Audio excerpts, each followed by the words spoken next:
존경하는 국민 여러분, 국회의장과 선배 동료 의원 여러분, 국무총리와 국무위원 여러분, 국민의당 공동대표 안철수입니다. 많은 국민들께서 20대 총선에서 1번이 아닌 2번이 아닌 3번을 선택해 주셨습니다. 또 많은 국민들께서 부족하지만 한 번 기회를 주겠다고 결심해 주셨습니다. 그래서 오늘 제가 국회의 세 번째 원내 교섭단체를 대표해서 이 자리에 설 수 있게 됐습니다. 고맙습니다. 여러분의 선택이 변화에 대한 열망에서 비롯되었음을 잘 알고 있습니다. 저희들 아직 부족합니다. 더 분발하겠습니다.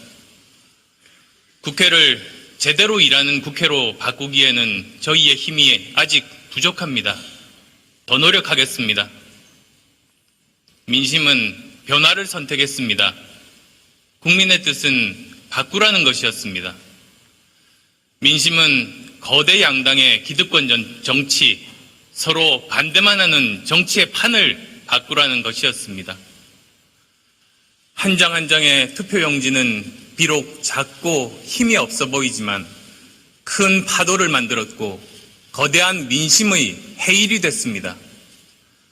위대한 국민들께서 만들어주신 제3당 정치혁명은 과거에 얽매여 싸움만 하는 정치를 끝내고 현재의 문제를 해결하고 미래로 나가라는 준엄한 경고입니다. 상대를 비난하고 버티기만 하면 잘하면 1등, 못해도 2등 하던 낡은 양당 독점 시대는 이제 끝났습니다. 민심은 또한 명령했습니다. 민생을 챙기라는 겁니다. 선거 때만 되면 무릎 꿇고 국민께 도와달라고 손 내미는 정당이 아니라 어려운 국민께 도와드리겠다고 먼저 손 내미는 정당이 되라는 것입니다. 민심은 아울러 미래를 대비하라는 주문을 했습니다. 세계가 변화하고 있습니다. 언제까지 자동차와 핸드폰으로 먹고 살 수 있을지 근본적인 질문에 정치는 답을 해야 합니다. 우리는 지금 문명사적 대전환기를 지나고 있습니다. 자칫 잘못하면 경쟁에서 뒤처져 나락으로 떨어질 수 있는 혁명적 대전환기입니다. 저희는 비록 38석 소수정당이지만 국민 편입니다. 국민 편에 서서 국회를 바꾸고 국민의 삶을 바꾸고 문제를 해결하는 정치로 보답하겠습니다. 서울 신중초등학교 윤재영 어린이 올해 4학년 2006년생입니다. 윤양의 친구는 전국적으로 44만 8천 명이 있습니다. 윤양의 어머니는 1976년생, 어머니의 동년배는 79만 6천 명입니다. 딸 세대가 엄마 세대의 절반입니다. 앞으로 30년 뒤에 윤양과 친구들은 자신들보다 2배나 많은 부모 세대를 부양해야 합니다. 이 어린 친구들에게 그 짐을 지울 수 있겠습니까? 우리나라는 내년부터 생산 가능 인구가 감소합니다. 이웃 일본은 생산 가능 인구가 감소하면서 거의 모든 소비 지수가 마이너스로 돌아섰고 20년 이상 장기 불황이 이어졌습니다. 2030년부터는 총인구 감소가 시작됩니다. 그리고 이 추세는 2060년까지 이어져서 65세 이상이 40% 정도를 차지하는 역삼각형 인구 구조가 만들어집니다. 향후 45년간 인구 구조가 악화되는 것은 상수입니다. 경제에 가장 큰 영향을 끼치는 것이 인구 구조라는 점을 생각해 볼 때 앞으로 더 힘든 시기가 우리 앞에 놓여 있는 것입니다. 우리에게는 이러한 인구 절벽이라는 내부의 심각한 문제와 함께 4차 산업혁명이라는 외부의 거대한 파고가 동시에 닥치고 있습니다. 알파고와 이사돌 대국, 인공장기를 복제해내는 3D 프린터, 연일 인류의 삶을 바꾸고 산업의 근본을 흔들어 놓을 사건들이 이어지고 있습니다. 미래자동차의 다른 이름은 바퀴 달린 컴퓨터입니다. 컴퓨터가 드론과 결합해서 날아다니는 컴퓨터 시대가 열리고 있습니다. 로봇이 아마존의 대형 서구 정리하고 로봇이 스시를 만들어 서비스하는 시대입니다. 로봇의 부상은 일자리, 노동에 대한 개념 자체의 변화를 요구하고 있습니다. 작년 초에 독일에 갔을 때 인더스트리 4.0의 대표적인 공장을 방문했습니다. 생산은 로봇이 하고 부품은 사물 인터넷에 연결된 무인 자동차가 나르고 있었습니다. 이대로 간다면 제조업 일자리는 급격하게 줄어들 수 있습니다. 윤양과 친구들에게 4차 산업혁명은 피할 수 없는 현실입니다. 거부할 수 없는 내일입니다. 지금의 초등학생 절반 이상이 지금은 존재하지도 않는 새로운 직업을 찾아야 합니다. 존경하는 선배 동료 의원 여러분, 우리는 이 아이들에게 어떤 미래를 물려줘야 합니까? 정부와 국회가 이 질문에 답해야 합니다. 답을 피하는 건 다음 세대에 대한 죄악입니다. 4차 산업혁명은 우리에게 엄청난 도전이자 기회입니다. 국회가 과학기술혁명, 교육혁명, 창업혁명의 3대 혁명을 수기해야 하는 이유입니다. 국회가 나서야 합니다. 4차 산업혁명의 시대에 3대 혁명 추진을 위해서 미래 일자리 특위가 필요합니다. 국민의당은 지난 국회의원 선거 과정에서 그리고 선거가 끝난 뒤에 거듭 제안했습니다. 간절하게 호소했습니다. 절박한 심정으로 다시 말씀드립니다. 지금 준비하지 않으면 미래는 없습니다.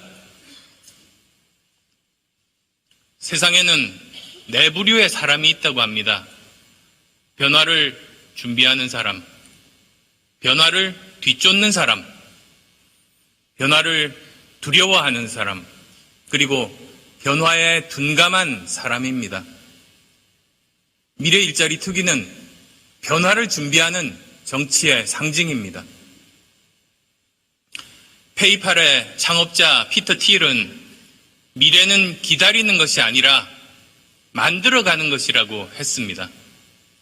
미래 일자리 특위는 다음 세대들의 운명을 만들어가기 위해서 지금 우리가 어떻게 해야 할지를 논의하는 장입니다. 미래 일자리 특위는 우리의 과학기술 역량을 어떻게 축적해야 하며 교육을 어떻게 바꿔야 하며 산업부문과 노동부문에서는 어떤 구조개혁이 필요한지를 논의하는 장입니다. 또 우리 사회의 인적 자원과 국가 예산을 어느 분야에 어느 정도 투입해야 하느냐에 대해 중장기 가이드라인을 만들어내는 공간입니다. 미래 일자리 특위는 아울러 국민들의 폭넓은 의견을 수렴하고 국내외 석학들과 전문가들의 자문을 받아서 미래 일자리 쇼크를 해결하기 위한 국민적 합의와 지혜를 모아가는 통로가 되어야 할 것입니다. 미래 일자리를 논의하기 위해서 별도의 특위가 필요한 이유는 일하는 방식 또한 바뀌어야 하기 때문입니다. 과거에 사회가 단순했을 때 한 부처나 한 분야의 전문가가 책임지고 문제를 풀 수 있었습니다. 그러나 이제는 한 사안에 대해서 여러 분야가 복합적으로 관련되어 있는 경우가 많습니다. 가습기 살균제 사태를 보십시오. 환경부의 화학물질, 살생물질 관리 시스템과 법 제도가 문제였습니다. 그런데 환경부 규제가 미비한 것은 왜입니까? 국무총리실 산하 규제개혁위원회와 무관하지 않습니다. 피해자가 발생한 이유는 더 문제입니다. 미세먼지 원인과 대책도 마찬가지입니다. 여러 원인이 있습니다. 화력발전소 문제, 경유의 배기가스 문제가 있지만 해외에서 발생하는 오염원 관리 문제도 있습니다. 각각 환경부, 산업통상자원부, 외교부가 관련된 일입니다. 또 미세먼지로 인한 건강 피해는 어떻게 관리해 나갈지도 당장 대책 세워야 합니다. 이것은 보건복지부가 할 일입니다. 따라서 특정 부처나 특정 분야 전문가만으로는 이 문제를 완벽하게 해결할 수 없습니다. 이제는 부처 중심이 아니라 문제를 중심에 두는 시각과 접근 방법이 절실합니다. 즉, 문제가 생겼을 때 어느 부처의 일인지를 따져서 해당 부처나 전문가에게 맡기는 것이 아니라 문제를 중심에 두고 이와 연관된 부처와 전문가들을 차출하는 방식이 필요합니다. 미래 일자리는 교육부 혹은 산업부문 전문가에게만 맡길 일이 아닙니다. 우리 사회, 우리 국회가 총체적으로 접근할 일입니다. 그래서 미래 일자리는 어느 상임위에 맡긴 후에 대책 찾는 것이 아니라 미래 일자리를 국가적 화두의 중심으로 삼고 여러 상임위 위원들과 다양한 정부 부처 전문가들이 함께 참여해서 집중 논의해야 합니다.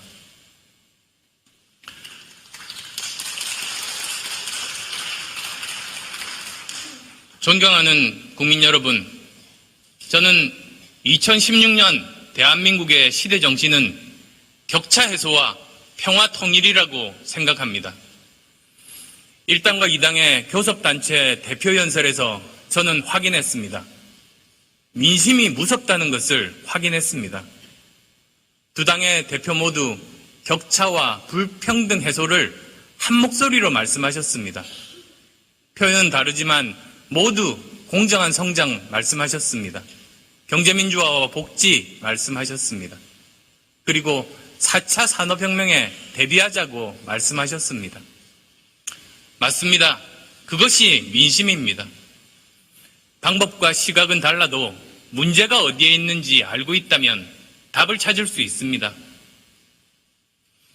지난해 12월 통계청 자료에 의하면 우리나라 전체 순자산을 10,000원이라고 할 때 상위 30%가 7,340원을 가지고 있었습니다.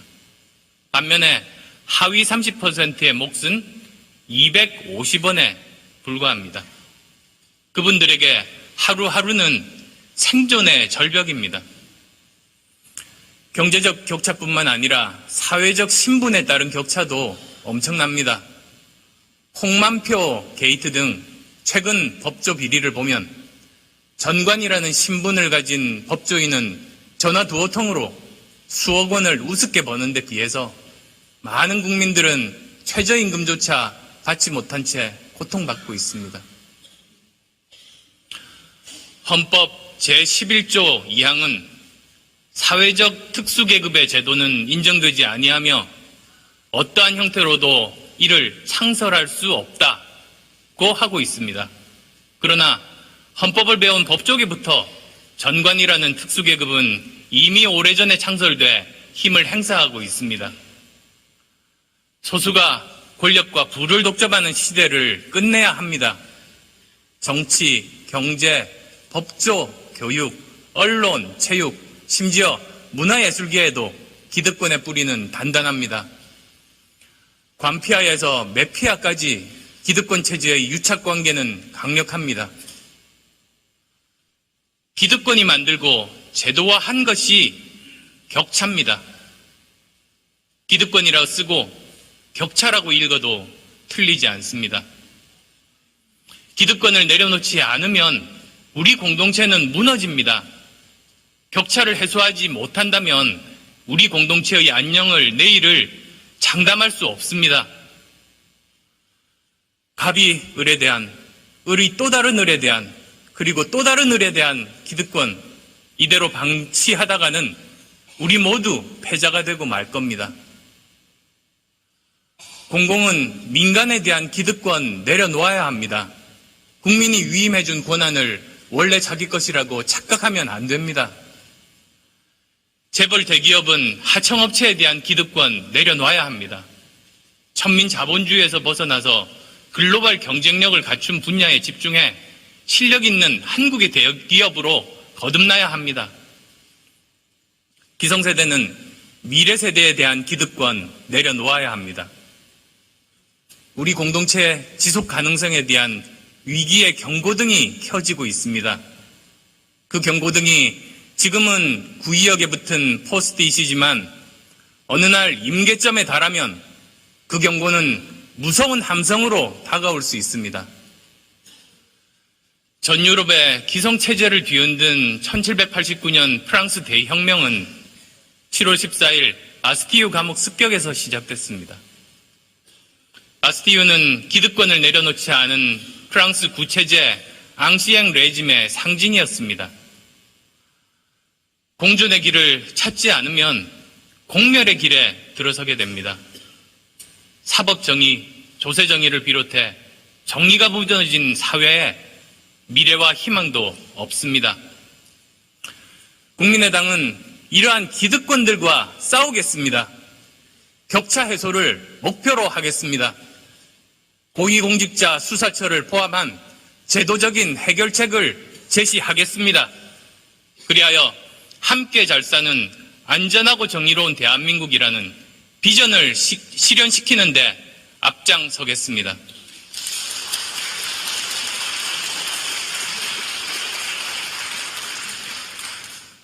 국가경제의 목적은 국민을 잘 살게 하는 겁니다. 국민들의 더 나은 삶으로 이어지지 않는 경제성장은 목적을 상실한 겁니다. 그러나 한국 경제는 지난 10년 동안 경제가 성장해도 국민들의 삶이 나아지지 않는 목적 잃은 성장을 했습니다. 경제 성장에도 불구하고 국민들의 삶이 나아지지 않는 것은 다음에 두 가지 때문입니다.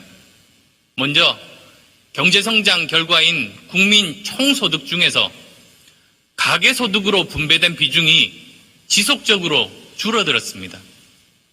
그리고 이 줄어든 가계소득 비중이 기업소득 증가로 이전된 겁니다. 그 결과로 기업의 내부 유보율은 매년 증가했지만 유보된 이익이 미래 고용과 소득을 증가시키는 확대 재생산 투자로 이어지지 않았습니다. 또 개인 간 임금 격차가 확대됐습니다. 그 이유는 세 가지입니다.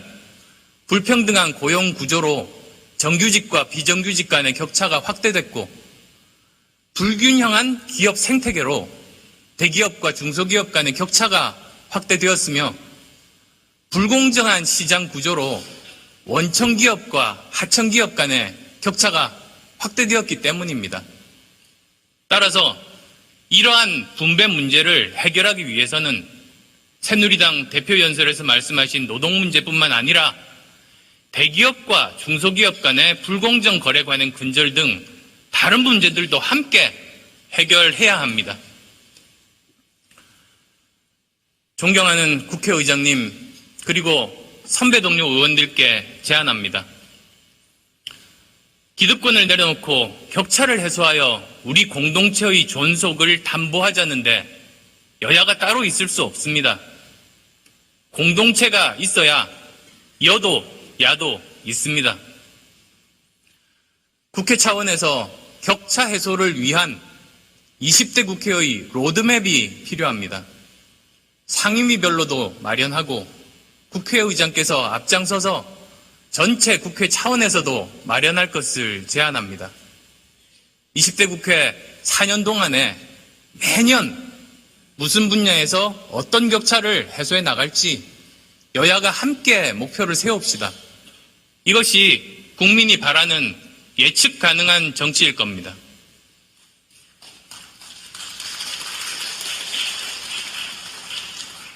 우리 20대 의원들은 이미 선거 과정에서 국민께 약속한 바 있습니다.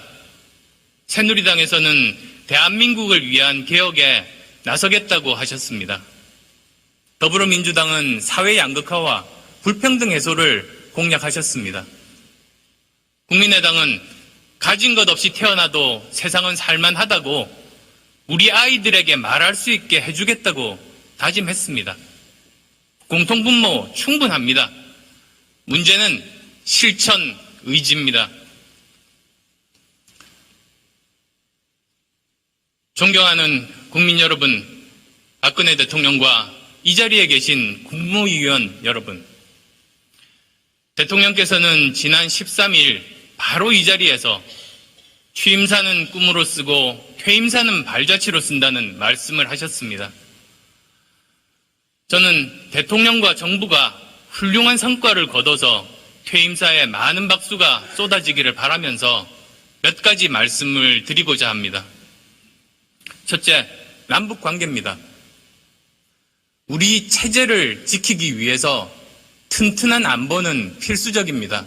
그러나 평화 통일의 과정을 만들어가기 위해 대화와 협력이 필요합니다. 지금은 제재 국면입니다. 그러나 외부의 제재와 압박만으로 한 체제가 붕괴한 전례는 없습니다. 결국 제재의 끝에는 대화 테이블이 놓이게 됩니다. 따라서 이 테이블을 언제 어떤 형식과 조건으로 열 것인지를 염두에 두고 지금의 국면을 전략적으로 또 주도적으로 관리하는 것이 중요합니다.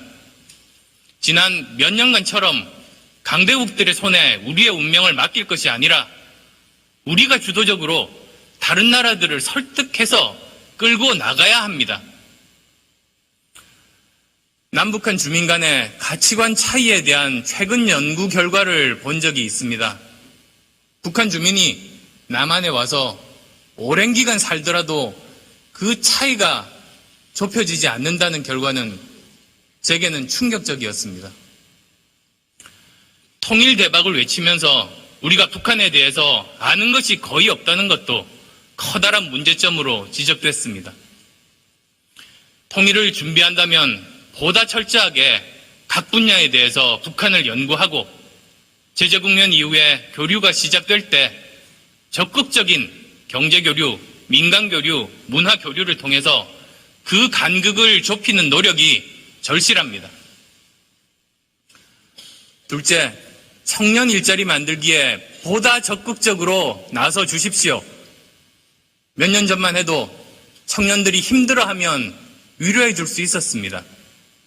아프니까 청춘이다며 공감해 줄 수 있었습니다. 그렇지만 지금은 무엇도 청년들에게 위로가 되지 않습니다.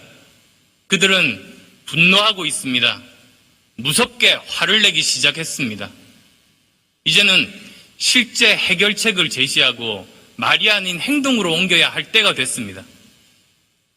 서울서만 최근 5년 사이에 25에서 29세 청년 일자리가 66만 개에서 55만 개로 11만 개나 줄었습니다. 청년 일자리를 위해서 대통령께서 적극적으로 나서 주시기 바랍니다. 국회에서도 미래 일자리 특위를 통해서 적극적으로 지원하겠습니다. 셋째, 구조 조정을 넘어서 구조 개혁에 나서야 합니다. 물론 급한 불인 조선해운의 구조 조정을 성공시켜야 합니다. 또 막대한 세금 손실의 원인을 초래한 사람들에게 명확한 책임 추궁이 구조조정과 함께 진행돼야 합니다. 이것은 세금 내는 국민에 대한 최소한의 도리입니다. 동시에 산업 전반에 대한 구조 개혁에도 착수해야 합니다. 미국 실리콘밸리를 성공의 요람이라고 말하는 것은 본질을 잘못 본 겁니다. 실리콘밸리는 실패의 요람입니다. 전체 창업기업 중에서 극히 일부만 성공하는 것이 벤처의 세계입니다. 일부 성공 사례만 모아서 무리하게 공통점 추출해봤자 별로 도움이 되지 않습니다. 실리콘밸리의 핵심은 실패해도 다시 재도전할 수 있는 데 있습니다. 재도전할 때 그 전의 실패를 반복하지 않음으로써 성공 확률이 높아집니다. 그리고 성공하면 그 전에 모든 실패를 갚고도 남을 정도 부가가치를 만들어냅니다. 개인의 실패를 사회적인 자산으로 만드는 겁니다.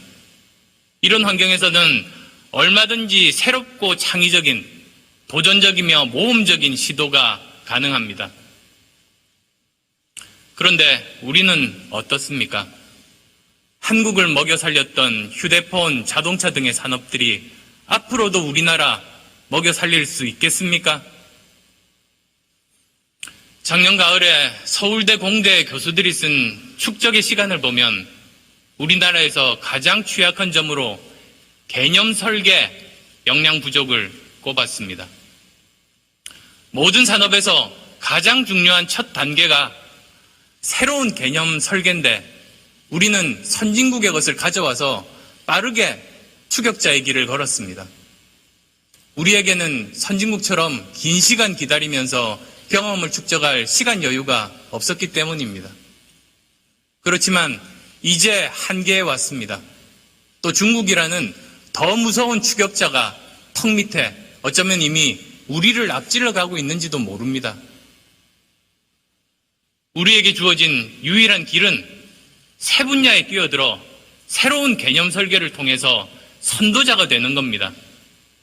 그렇지만 이러한 개념 설계 역량이라는 것은 오랜 기간 동안 시행착오를 통해서 도전과 실패를 거듭하면서 축적하지 않고서는 얻을 수 없는 창조적 역량입니다. 이를 위해서는 근본적인 개혁이 필요합니다. 전 부처에 흩어져 있는 연구개발 예산을 국가가 종합적으로 관리하고 결과가 아닌 과정을 감사하고 기초기술에 대해서는 중복과제를 허용해서 다양한 시도를 가능케 하는 등 개혁안을 적극적으로 도입해야 합니다. 넷째, 가계부채 그리고 부동산 버블의 심각성입니다.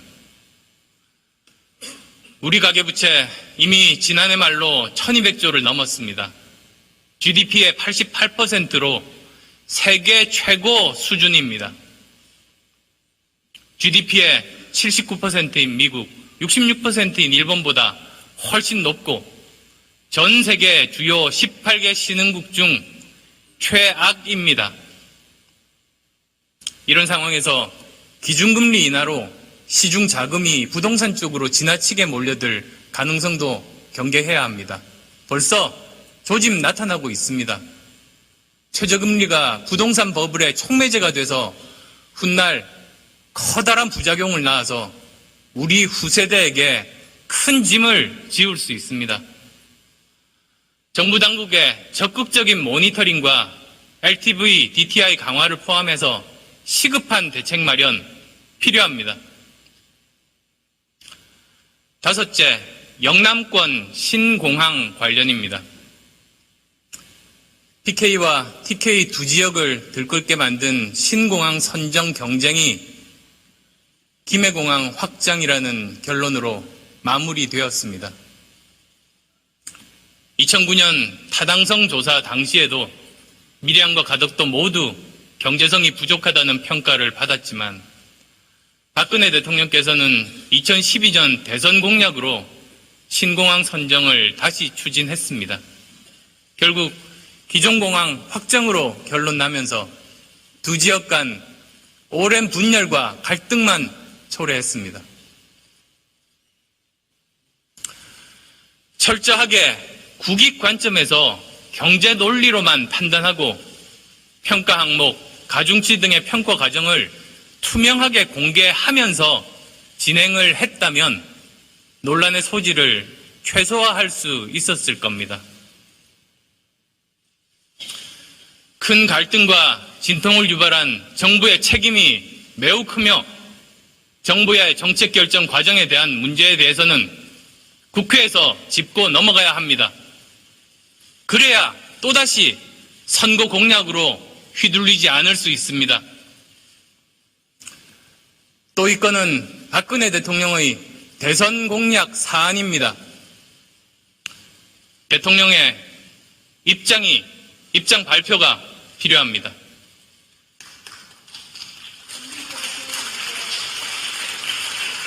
존경하는 국회의장님과 선배 동료 의원 여러분, 20대 국회가 한 많은 일들 중에서 몇 가지만 말씀드리고자 합니다. 첫째, 국회부터 달라져야 합니다. 국회의원 특권 과감하게 내려놓아야 합니다. 청문회를 할 수 있는 권한이나 정부 등의 자료를 요구할 수 있는 권한 등 국민을 대표해서 일을 하는데 필요한 법적 권한 등은 지켜가야 하겠지만 국회의원직에 부여됐던 혜택과 지원 중에서 국민의 눈높이에 맞지 않는 것들은 주저없이 내려놓아야 합니다. 국회의장께서 이를 위해 위원회를 구성해서 많은 국민들의 동의를 구하실 수 있는 안을 만들어 주실 것을 기대합니다. 둘째, 한국형 복지국가로 가기 위한 논의 테이블이 필요합니다. 20대 국회는 우리 사회가 어느 분야에 어느 정도로 복지를 늘려가야 하고 그러기 위해서는 누가 얼마나 부담할 것인지에 대해서 공개적으로 토론하고 사회적 공론과 합의의 과정을 만들어 가야 합니다. 국민의당은 저부담 저복지에서 중부담 중복지로 가야 한다고 말씀드려 왔습니다. 자칫하면 이 과정에서 국론이 분열될 수도 있습니다. 이해 집단 간에 극심한 갈등이 빚어질 수도 있습니다. 그렇지만 이제는 어렵다고 해서 피할 수는 없는 일이 됐습니다. 국회가 아니면 이 어려운 일 맡을 곳은 대한민국 어디에도 없습니다.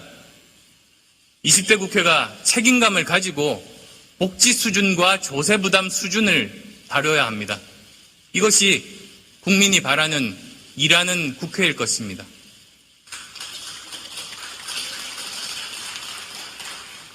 셋째, 우리 사회를 불안사회에서 안전사회로 바꿔야 합니다.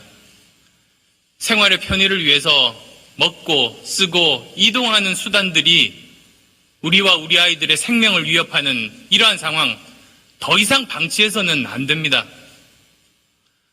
아침에 출근했던 가족이 저녁에 돌아오지 못하는 산업재해 획기적으로 줄여나가야 합니다.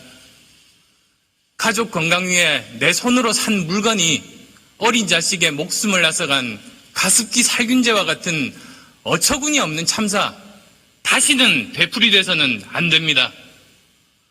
국회는 안전을 위한 투자에 자원 우선 배분하고 안전사회의 적들에 대한 전면전 선포해야 합니다. 국민의당은 제조물 책임법 개정, 미세먼지 대책안 등을 실행에 옮기겠습니다. 넷째, 공정사회로 가는 길을 열어야 합니다. 개인도 기업도 개천에서 용이 날 수 있는 공정경쟁 구조를 만들어야 우리나라에 살 길이 열립니다. 기회의 사다리, 희망의 사다리가 사회 곳곳에 놓여져야 합니다. 미국은 100대 부자 중 70명이 자수성가 그리고 30명이 상속부자입니다. 다른 나라들 그리고 세계 평균도 대개 비슷합니다. 그렇지만 우리나라는 통계마다 조금씩 다르지만 100명 중 75명 전후가 상속부자, 25명 전후가 자수성가입니다. 계층 간 이동이 크게 줄어드는 닫힌 사회가 되고 있습니다. 이것을 다시 되돌리는 것이 20대 국회의 책무일 겁니다.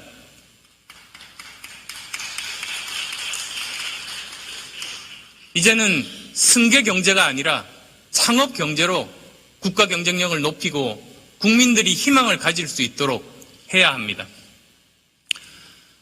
마지막으로 저는 선배 동료 의원님들께 지금 교육 개혁에 나서야 한다고 간곡하게 요청드립니다. 우리는 부모의 경제적 능력이 아이의 미래를 결정짓는 사회와 싸워야 합니다. 과거 우리 교육은 계층 이동의 열린 통로였습니다. 그러나 어느 순간 교육이 계층 이동을 막는 거대한 담벼락이 되어버렸습니다. 그 담벼락은 갈수록 더 높아지고 단단해지고 있습니다. 교육이 바뀌지 않으면 나라가 바뀌지 않습니다. 교육제도 전반에 대한 전면적 혁신 이루어져야 합니다.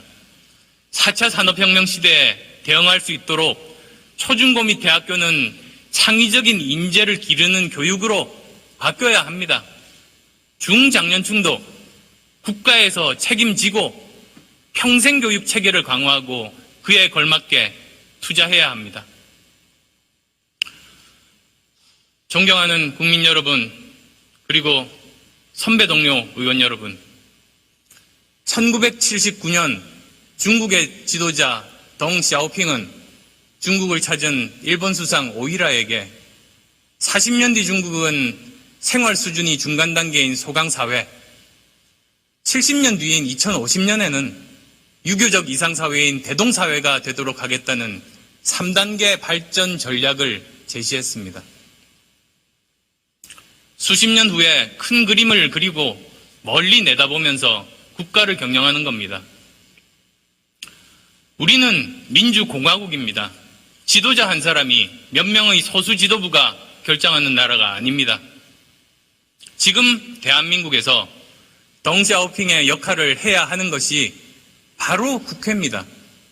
국회가 10년, 20년, 아니 50년 뒤에 대한민국을 설정하고 그에 맞춰서 일을 해야 합니다. 최근에 인생은 속도가 아니라 방향이다 라는 책 제목을 봤습니다. 이 말 국가 경영에도 적용될 수 있을 겁니다. 국가 경영은 속도가 아니라 방향이다 로 말입니다. 지구촌 시대입니다. 우리가 통제 못하는 외부 변수에 의해서 일이 빨리 진행될 수도 있고 늦어질 수도 있습니다. 그러나 국가를 이끌어가는 방향은 우리가 정할 수 있고 우리가 정해야 합니다. 그리고 그 중심에 국회가 있어야 합니다. 대한민국을 바람 부는 대로 이리저리 흔들리게 할 수는 없습니다. 국회에서 여야가 함께 장기 계획을 세우고 그 계획은 의원이 바뀌고 주도 정당이 바뀌더라도 이어져야 합니다. 덩샤오핑이 중국의 30년 뒤, 50년 뒤를 그린 것처럼 우리 국회는 미래 한국의 모습 그려내야 합니다. 사랑하는 국민 여러분, 국민들은 지금 불안하고 힘든 시간을 보내고 계십니다. 살림살이도 팍팍하고 흉악한 범죄 끊이질 않습니다. 나라 경제도 어려운데 조만간 대량 실업이 벌어진다니 마음이 무겁습니다. 아이들은 초등학생 때부터 힘들게 공부시키지만 청년 실업 때문에 한숨만 쌓여갑니다. 나라 안도 이런저런 문제로 복잡한데 영국의 브렉시트 움직임 예사롭지 않고 오는 11월 미국 대선 영향도 걱정되는데 우리 경제와 안보에 중요한 영향 미치는 나라 밖 일들을 제대로 챙기기는 하는지 노심초사하십니다. 국민 여러분, 죄송합니다. 국민보다 먼저 걱정하고 국민보다 나중에 웃는 것이 국회가 해야 할 일인데 지금껏 그러지 못했습니다. 깊이 반성합니다. 저와 국민의당은 달라지겠습니다. 걱정은 국민들보다 먼저 하고 기쁨은 제일 나중에 누리겠습니다. 민생의 어려움을 해결하는 길에 전념하겠습니다.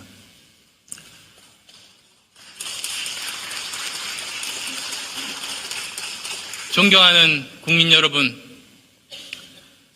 맹자의 가르침 중에 항산이 있는 자가 항심이 있다고 했습니다. 생활 유지할 수 있는 일정한 재산과 생업이 있어야 마음이 평안하다는 뜻입니다. 요즘 의미로 일정한 소득과 일자리가 있어야 행복하다는 뜻으로 해석해도 되겠습니다. 국가는 국민의 항산과 항심을 책임져야 하고 정치는 이것이 가능하도록 최선을 다해야 합니다. 많은 국민들께서 너무나 상식적인 믿음과 기대를 가지고 계십니다. 청년은 도전과 희망을 가질 수 있다는 믿음, 노후가 돼도 검소하지만 행복하게 살아갈 수 있다는 기대, 어느 날 배 타고 가다가 침몰하지 않을 것이라는 믿음, 화장실에 갔다가 여성이라는 이유로 죽음을 당하지 않을 것이라는 믿음, 비정규직이라도 안전과 생계를 보장받을 수 있다는 믿음, 한반도에서 다시는 전쟁이 일어나지 않을 것이라는 기대, 로봇의 시대에도 일자리를 가질 수 있을 것이라는 기대, 출산과 보육은 국가와 사회가 함께 책임질 거라는 기대, 전관예우로 사법정의가 송두리째 무너지지 않을 것이라는 믿음, 국가가 유리지갑만 털어가지 않는다는 조세 형평에 대한 믿음, 기회는 공평하고 열심히 살면 성공할 수 있다는 믿음, 20대 국회가 국민들께 드려야 할 당연한 믿음과 기대라고 생각합니다.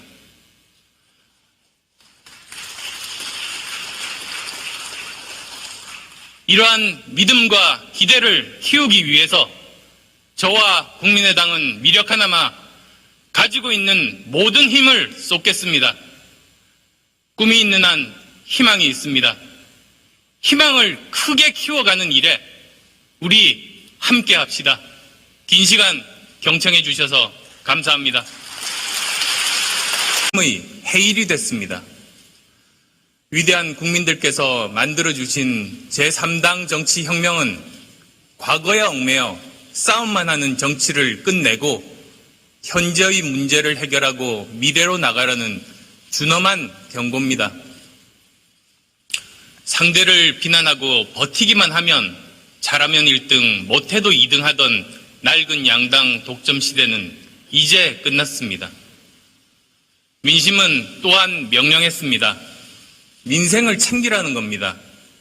선거 때만 되면 무릎 꿇고 국민께 도와달라고 손 내미는 정당이 아니라 어려운 국민께 도와드리겠다고 먼저 손 내미는 정당이 되라는 것입니다. 민심은 아울러 미래를 대비하라는 주문을 했습니다. 세계가 변화하고 있습니다. 언제까지 자동차와 핸드폰으로 먹고 살 수 있을지 근본적인 질문에 정치는 답을 해야 합니다. 우리는 지금 문명사적 대전환기를 지나고 있습니다. 자칫 잘못하면 경쟁에서 뒤처져 나락으로 떨어질 수 있는 혁명적 대전환기입니다. 저희는 비록 38석 소수정당이지만 국민 편입니다. 국민 편에 서서 국회를 바꾸고 국민의 삶을 바꾸고 문제를 해결하는 정치로 보답하겠습니다. 서울 신중초등학교 윤재영 어린이 올해 4학년 2006년생입니다. 윤양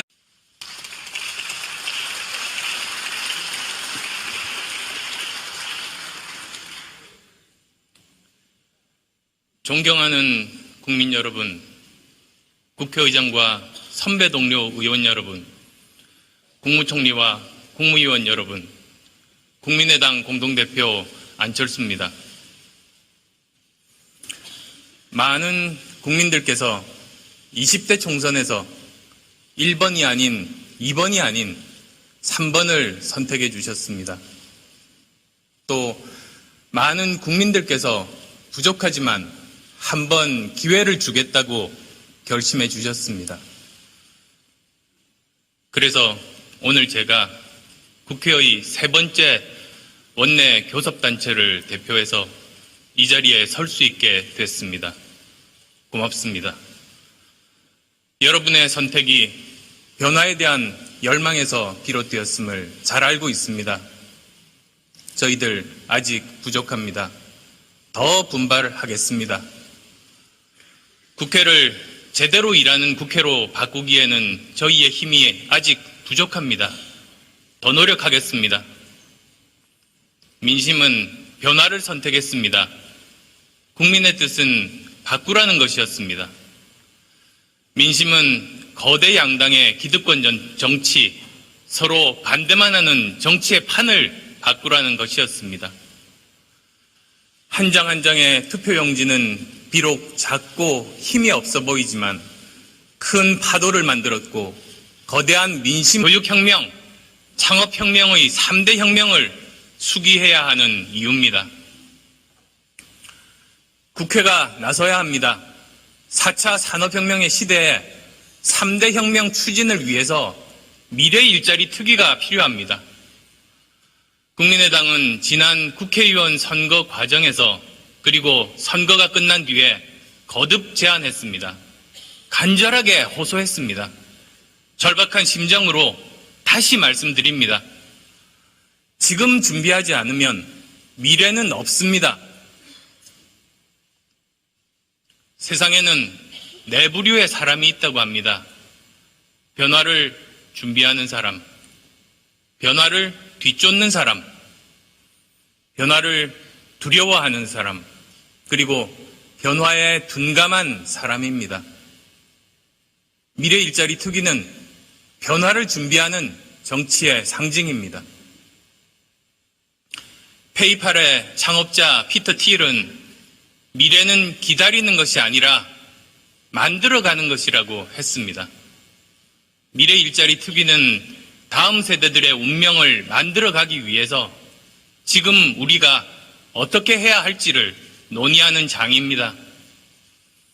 미래 일자리 특위는 우리의 과학기술 역량을 어떻게 축적해야 하며 교육을 어떻게 바꿔야 하며 산업부문과 노동부문에서는 어떤 구조개혁이 필요한지를 논의하는 장입니다.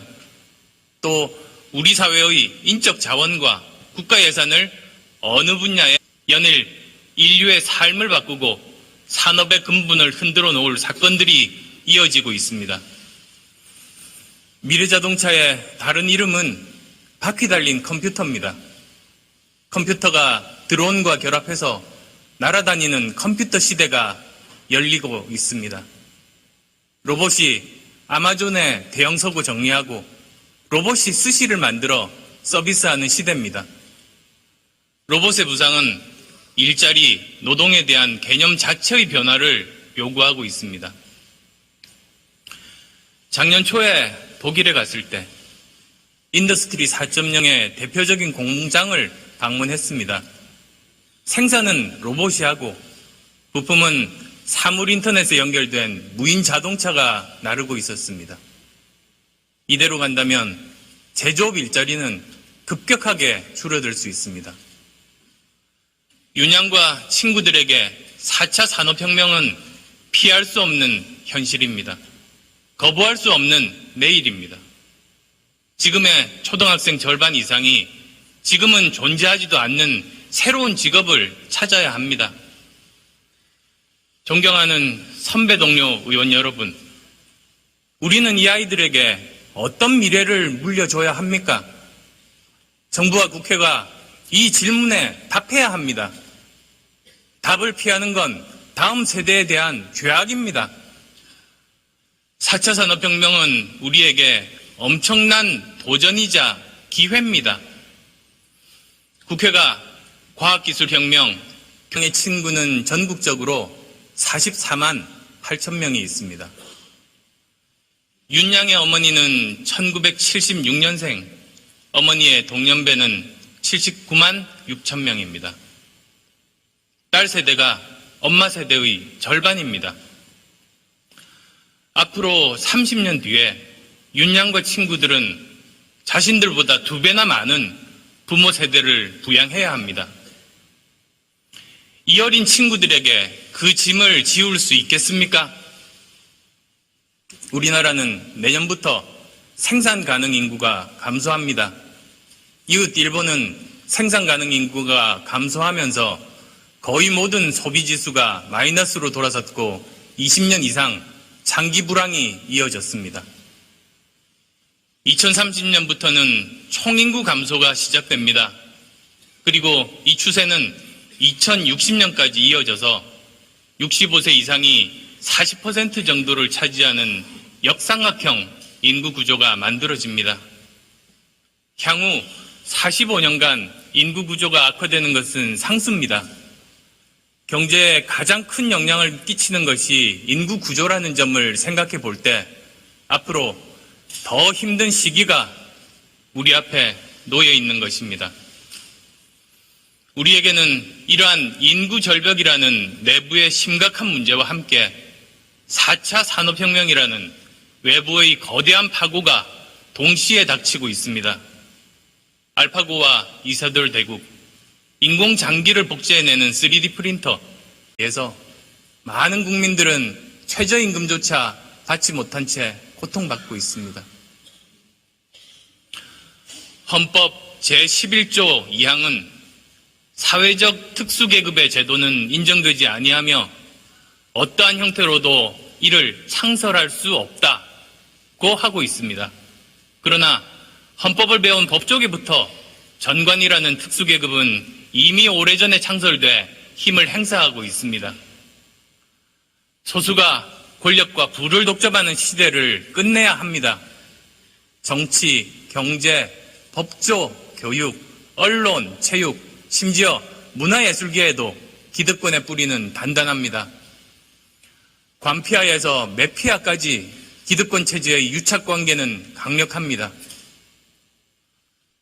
기득권이 만들고 제도화한 것이 격차입니다. 기득권이라고 쓰고 격차라고 읽어도 틀리지 않습니다. 기득권을 내려놓지 않으면 우리 공동체는 무너집니다. 격차를 해소하지 못한다면 우리 공동체의 안녕을, 내일을 장담할 수 없습니다. 갑이 을에 대한, 을이 또 다른 을에 대한, 그리고 또 다른 을에 대한 기득권, 이대로 방치하다가는 우리 모두 패자가 되고 말 겁니다. 공공은 민간에 대한 기득권 내려놓아야 합니다. 국민이 위임해준 권한을 원래 자기 것이라고 착각하면 안 됩니다. 재벌 대기업은 하청업체에 대한 기득권 내려놔야 합니다. 천민 자본주의에서 벗어나서 글로벌 경쟁력을 갖춘 분야에 집중해 실력 있는 한국의 대기업으로 거듭나야 합니다. 기성세대는 미래 세대에 대한 기득권 내려놓아야 합니다. 우리 공동체의 지속 가능성에 대한 위기의 경고등이 켜지고 있습니다. 그 경고등이 지금은 구의역에 붙은 포스트잇이지만 어느 날 임계점에 달하면 그 경고는 무서운 함성으로 다가올 수 있습니다. 전 유럽의 기성체제를 뒤흔든 1789년 프랑스 대혁명은 7월 14일 바스티유 감옥 습격에서 시작됐습니다. 바스티유는 기득권을 내려놓지 않은 프랑스 구체제 앙시엥 레짐의 상징이었습니다. 공존의 길을 찾지 않으면 공멸의 길에 들어서게 됩니다. 사법정의, 조세정의를 비롯해 정의가 무너진 사회에 미래와 희망도 없습니다. 국민의당은 이러한 기득권들과 싸우겠습니다. 격차 해소를 목표로 하겠습니다. 고위공직자 수사처를 포함한 제도적인 해결책을 제시하겠습니다. 그리하여 함께 잘 사는 안전하고 정의로운 대한민국이라는 비전을 실현시키는 데 앞장서겠습니다.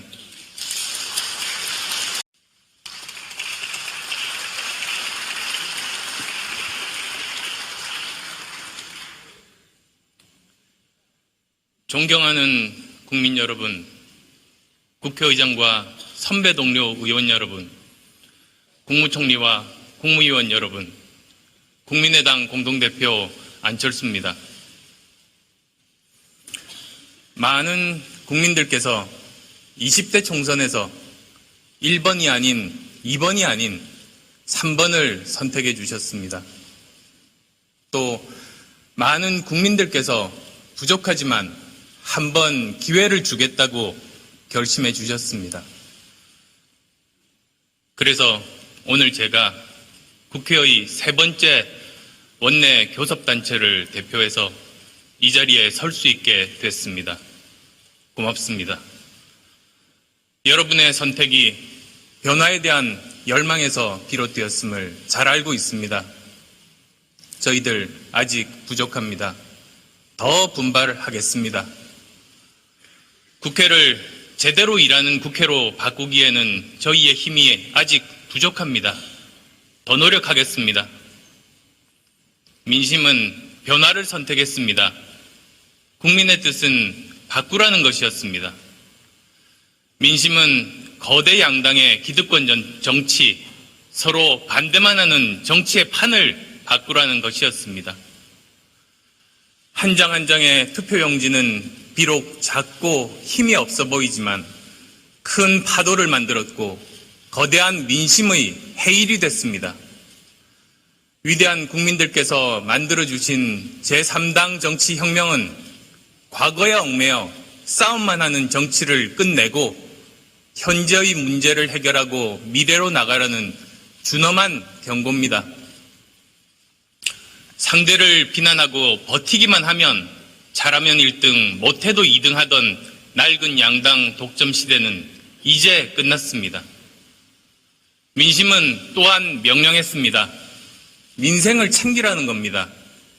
선거 때만 되면 무릎 꿇고 국민께 도와달라고 손 내미는 정당이 아니라 어려운 국민께 도와드리겠다고 먼저 손 내미는 정당이 되라는 것입니다. 민심은 아울러 미래를 대비하라는 주문을 했습니다. 세계가 변화하고 있습니다. 언제까지 자동차와 핸드폰으로 먹고 살 수 있을지 근본적인 질문에 정치는 답을 해야 합니다.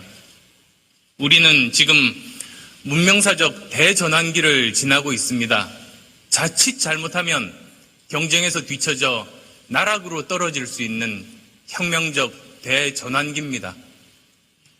저희는 비록 38석 소수정당이지만 국민 편입니다.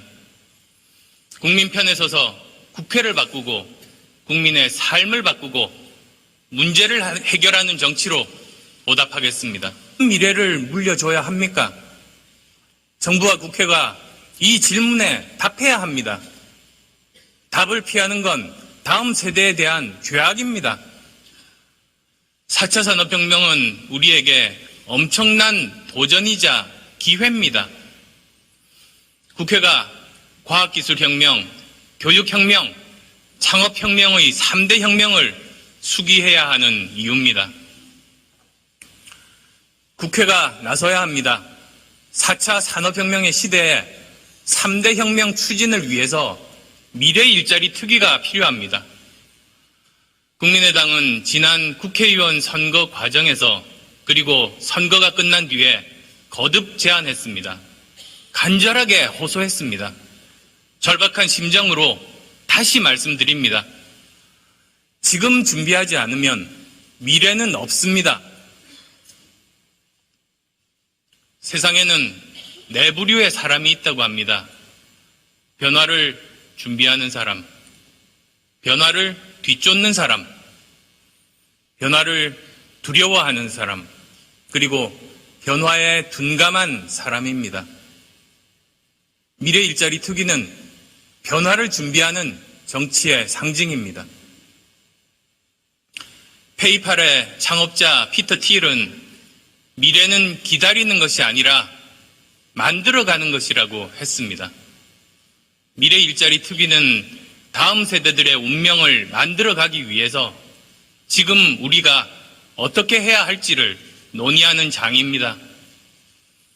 미래 일자리 특위는 우리의 과학기술 역량을 어떻게 축적해야 하며 교육을 어떻게 바꿔야 하며 산업부문과 노동부문에서는 어떤 구조개혁이 필요한지를 논의하는 장입니다.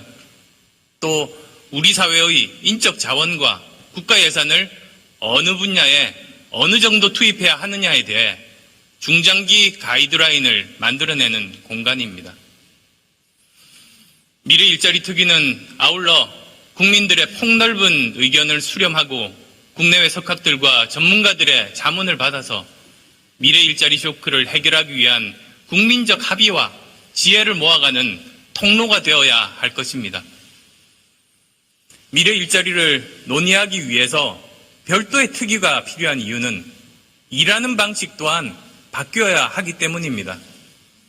과거에 사회가 단순했을 때 한 부처나 한 분야의 전문가가 책임지고 문제를 풀 수 있었습니다. 그러나 이제는 한 사안에 대해서 여러 분야가 복합적으로 관련되어 있는 경우가 많습니다.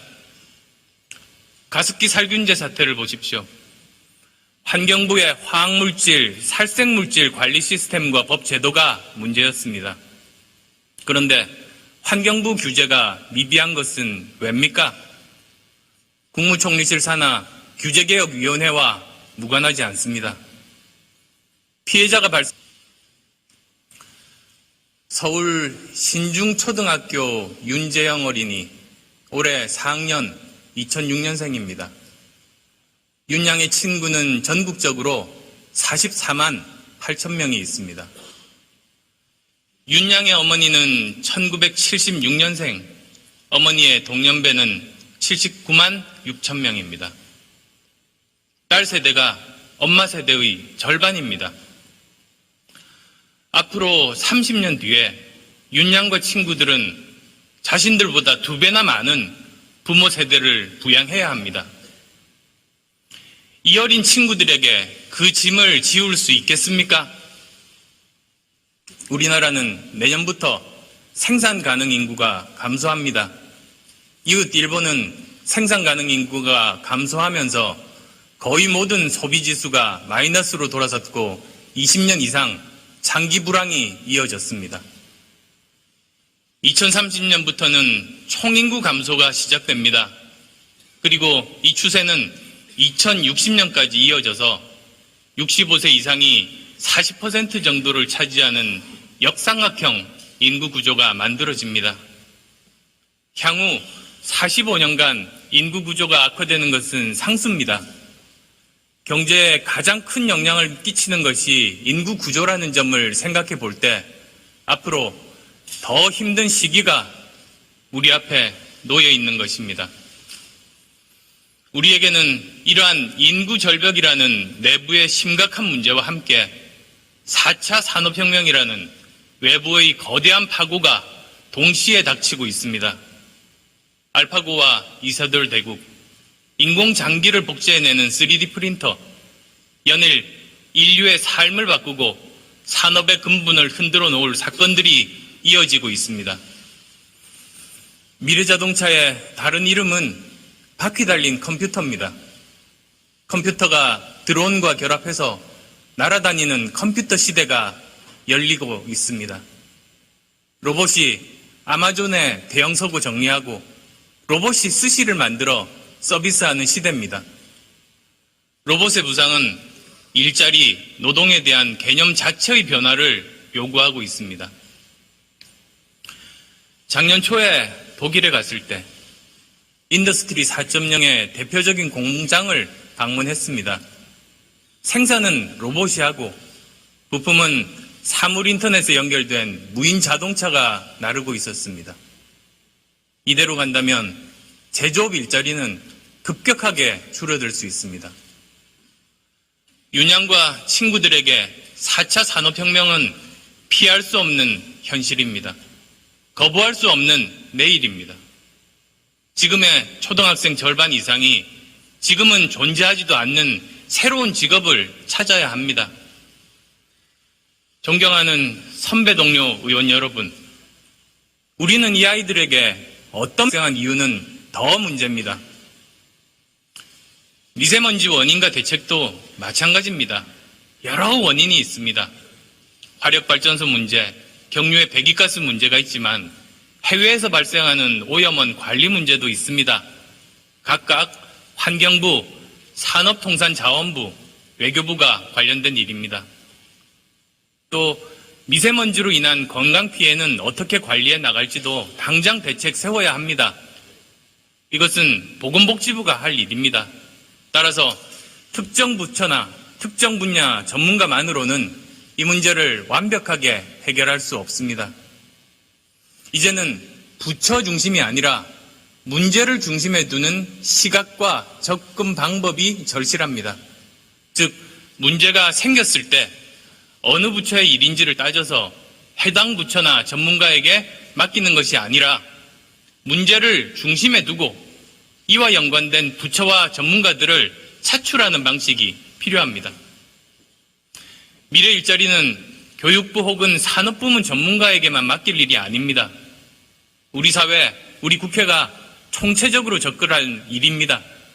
그래서 미래 일자리는 어느 상임위에 맡긴 후에 대책 찾는 것이 아니라 미래 일자리를 국가적 화두의 중심으로 삼고 여러 상임위 위원들과 다양한 정부 부처 전문가들이 함께 참여해서 집중 논의해야 합니다.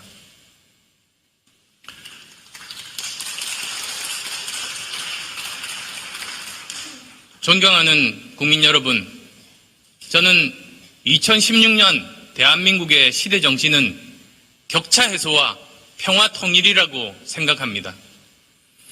1당과 2당의 교섭단체 대표연설에서 저는 확인했습니다.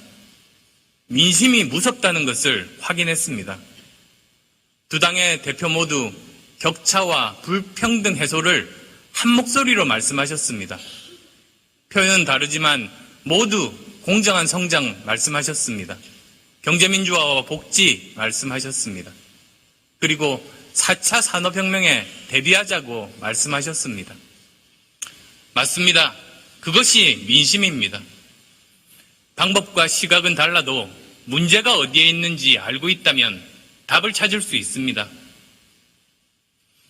지난해 12월 통계청 자료에 의하면 우리나라 전체 순자산을 10,000원이라고 할 때 상위 30%가 7,340원을 가지고 있었습니다. 반면에 하위 30%의 몫은 250원에 불과합니다. 그분들에게 하루하루는 생존의 절벽입니다. 경제적 격차뿐만 아니라 사회적 신분에 따른 격차도 엄청납니다. 홍만표 게이트 등 최근 법조 비리를 보면 전관이라는 신분을 가진 법조인은 전화 두어 통으로 수억 원을 우습게 버는 데